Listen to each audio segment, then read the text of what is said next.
everyone needs to calm down and take a deep breath. Because DK's new design in Mario Kart isn't the end of the world, and the reaction to it is driving me bananas. And I think a lot of people are making a DK mountain out of a molehill, or whatever that strange thing atop of DK's head is. What would it look like if he shaved it? Ooh, ice cream.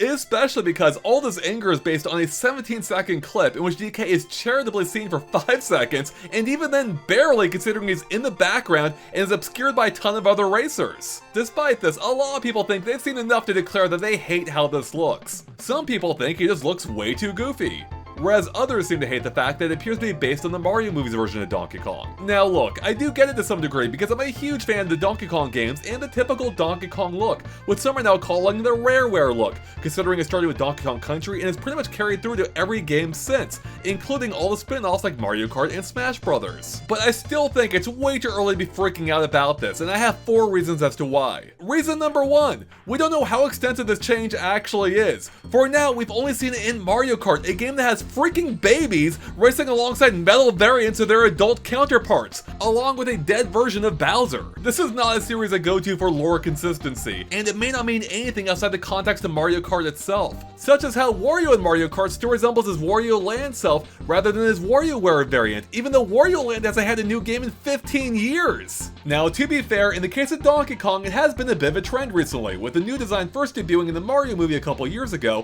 followed by, of course, pretty recently, the new Mario Kart game, followed by, most recently of all, updated artwork of Donkey Kong for the official Nintendo store. And I'll have more to say about that in a little bit here. But, and this is a big but, that new design isn't everywhere yet. Take the recent Switch remastered Donkey Kong Country Returns HD, which still uses the original design. They could have probably pretty trivially updated that if they really wanted to, and they didn't. Furthermore, the brand new Donkey Kong Country expansion that just opened at Super Nintendo World in Japan, and later this year in Universal Studios Orlando, still uses the typical Donkey Kong design too. Look, Miyamoto even hugs DK in that original Rareware design. If anyone were going to have a huge issue with it, it would be him, the original creator of Donkey Kong way back for the 1981 arcade game. Now, I know they started development on that years and years ago, possibly locking in the design before they even had a new design in mind, but with both the movie and theme park being handled by Universal, I feel like they would have had the chance to change it if they really wanted to, especially considering one version of it still hasn't even opened yet. In any case, I know that both those examples aren't concrete proof one way or the other, but I do think it's a sign and a glimmer of hope for those who really do hate that new design, that it may not be a permanent change for the character, at least across the entire medium. And more specifically that, even if this new design does transcend beyond just Mario Kart, it may only apply to the games featuring both Mario and Donkey Kong, as in any game that takes place in the Mario universe, like Mario and Donkey Kong, Mario Kart again, or maybe even Mario Party.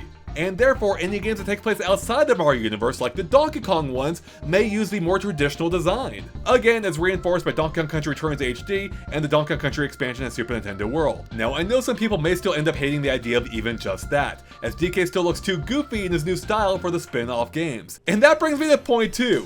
DK's always kind of look goofy in the spin-off games. Have you actually taken a close-up look at how he looks in, say, Mario Kart or Smash Bros? Because no matter what, he never looks quite right to me.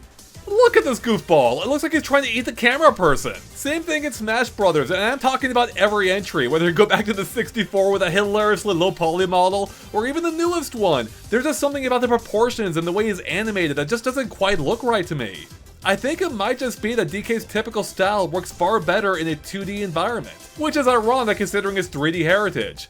But really, outside of any 3D renders, he always looks off to me, or you might say goofy, outside the context of his own games. And that brings us to point 3. The new style DK doesn't only look goofy. Because even within the 5-second glimpse we get at him in the new Mario Kart trailer, we can see his expression change a couple of times, from a kind of determined, almost smug look, to one of excitement or surprise.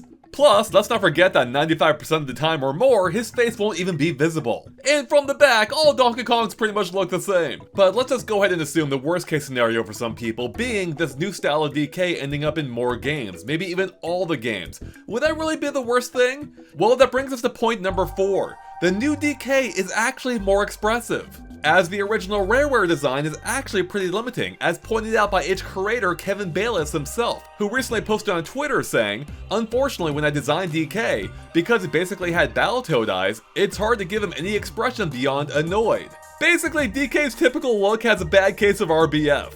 And again, I get that a lot of people love that annoyed look about Donkey Kong, because it gives him a sense of determination and that he really wants to accomplish his mission, whether it's getting back to his home island or just finding all his bananas. But here's the thing, the new version of DK should be capable of that same emotion plus plenty more, well beyond what we've already shown you from Mario Kart itself. Because if you go by the Mario movie, which again has a very similar design, we can see so many emotions at play, including being angry, sad, confused, disgruntled, menacing, determined, and yes, even annoyed, or perhaps especially annoyed, among so many others. So I totally get not liking DK's default expression in the new Mario Kart game, but just know that even if they stick with this new design, there is so much more they can do with it beyond what we've seen already. So those are my 4 reasons for why I think it's a little premature to be freaking out this much about a new design, especially because if you take a look at the new official store art I pointed out earlier, it's really not all that different. When I first saw it, I thought it was a troll post because I was looking at it like, they're the same picture. Furthermore, even Kevin Bayless, who remember credited DK's modern look, effectively said that he prefers the new design to his original one. And even followed up with this really cute tweet from Diddy's perspective. Come on, DK, doesn't this sound sweet? No. So again, even in the worst case scenario, I don't think this is even that big of a change, as the new DK should be capable of everything the old DK was and possibly even more. And again, we have no idea how prevalent this new design may even be, because as I pointed out already, there are still products coming out featuring this original look for DK, and there may still be in the future too.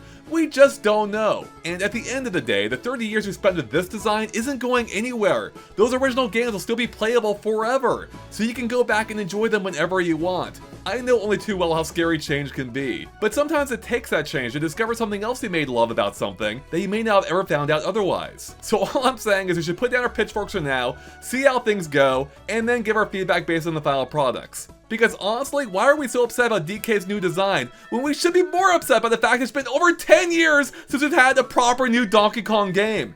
And if it takes this new look for us to finally get it, well, maybe it'll be worth it in the end. And again, I can't stress enough that these two images really aren't all that different, at least to me. Maybe I'm way off base here, but I feel like between that and the fact that even in the movie we saw DK make expressions similar to how people love him to appear in the games, I'm really not all that worried, because no matter how the next game ends up, it's not going to ride or die based on these slight changes to DK's design. It's going to come down to just how good of a game it actually is. But those are just my sort of thoughts on the matter. I want to hear what you guys think. Do you agree with any of the points, even maybe all of them, or do you completely disagree with everything I just said? Let me know by posting in the comments below. I'll be reading them, and I want to hear your feedback. So with that, everyone, thanks for watching. Click that subscribe button if you haven't already, and we'll catch you later. Bye, everyone.